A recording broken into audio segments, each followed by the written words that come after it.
Hello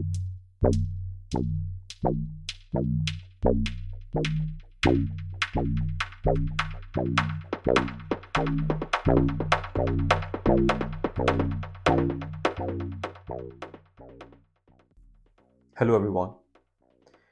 Today I want to talk to you about a phenomena that is very dangerous and harmful, but not very well known. It is called psychological slow poisoning, and it is a form of psychological abuse that can have devastating effects on victims' mental and psychological health. Psychological slow poisoning is a term that describes the process of gradual undermining someone's confidence, self esteem, and sense of reality. Through subtle and covert manipulation, deception, gaslighting, and criticism, the abuser may use various tactics such as isolating the victim from their friends and family and making them dependent on the abuser, making the victim doubt or doubtful on their own memory, perception, and judgment by lying, denying, or contradicting facts, making the victim feel guilty, ashamed, or worthless by blaming, shaming, or insulting them, controlling the victim's behavior, choices, and emotions by imposing rules, threats, or punishments, withholding affections, attention, or support to make the victim feel insecure and needy, creating a sense of confusion, chaos, and unpredictability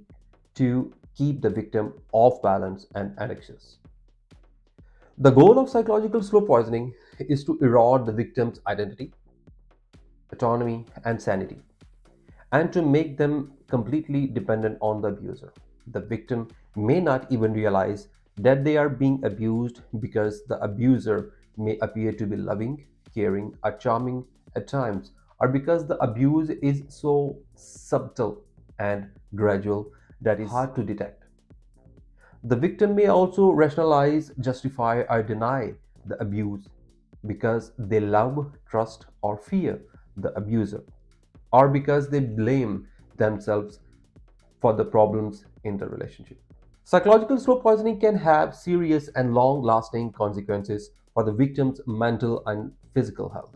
Some of the symptoms and effects of psychological slow poisonings are depression, anxiety, or post traumatic stress disorder, self esteem, self worth, or self confidence, difficulty trusting oneself or others, feeling hopeless, helpless, or trapped, feeling isolated, lonely, or alienated, feeling confused, disoriented, or disassociated, having memory loss, concentration problems, or cognitive impairment, having insomnia, nightmares, or flashbacks, having headaches, stomach aches, or other physical ailments, having suicidal thoughts or behaviors. To illustrate how psychological slow poisoning works, I want to share with you a story that I found online. This story is based on a true experience of a woman who was psychologically abused by her husband for 10 years. I have changed the names and some details to protect her identity. So here the story is.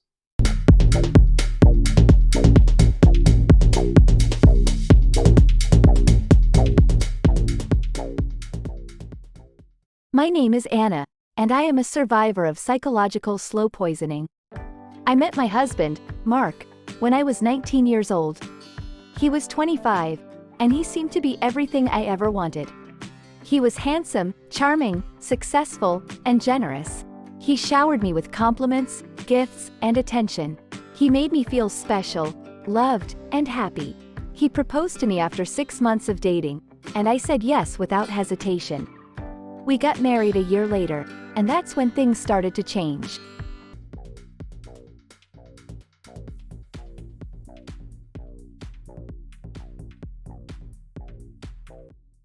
Mark became more controlling, demanding, and critical. He wanted to know where I was, who I was with, and what I was doing at all times. He checked my phone, my email, and my social media accounts. He told me what to wear, what to eat, and how to behave. He criticized my appearance, my intelligence, and my personality. He accused me of cheating, lying, or disrespecting him. He yelled at me, insulted me, and threatened me. But he also apologized, begged, and promised to change. He said he loved me, and he was only doing this for my own good. He said he was sorry, and he would never hurt me again. He said he needed me, and he couldn't live without me.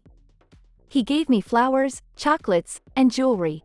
He took me to romantic dinners, movies, and vacations. He made me feel guilty, grateful, and hopeful. I believed him, and I stayed with him. I loved him, and I wanted to make him happy. I thought he was stressed, or depressed, or insecure. I thought he had a bad childhood, or a bad day, or a bad temper. I thought it was my fault, or our fault, or no one's fault. I thought it was normal, or temporary, or not that bad. I thought it would get better, or I could fix it, or I could cope with it.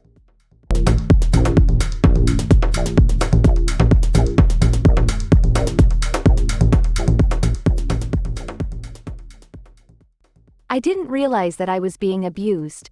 I didn't realize that he was slowly poisoning my mind, my heart, and my soul.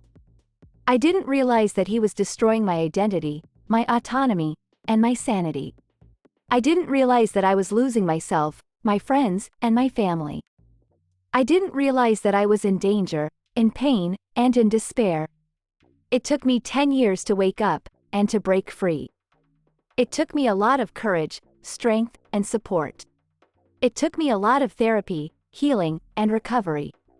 It took me a lot of time, effort, and patience. It took me a lot of tears, scars, and wounds. But I did it. I left him, and I never looked back. I divorced him, and I never contacted him again. I reported him, and I never saw him again. I reclaimed my life, and I never regretted it again.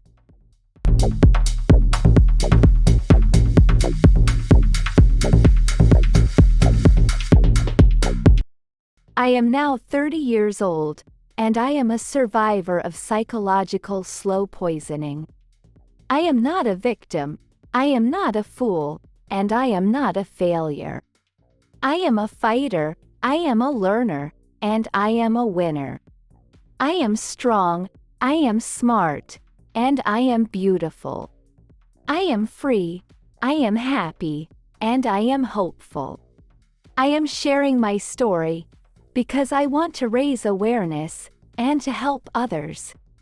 I want to tell you that psychological slow poisoning is real, and it is dangerous. I want to tell you that psychological slow poisoning is not your fault, and it is not your destiny. I want to tell you that psychological slow poisoning can be stopped, and it can be overcome. I want to tell you that you are not alone, and you are not hopeless. I want to tell you that you are worthy, and you are capable. I want to tell you that you can do it, and you can make it.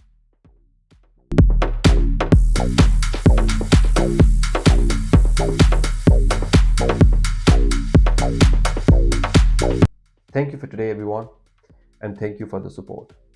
If you liked this video, please give it a thumbs up and subscribe the channel. If you have any questions, comments, or stories, please leave the comment below or contact me through the email. Until next time, stay safe, stay strong, and stay positive. Bye.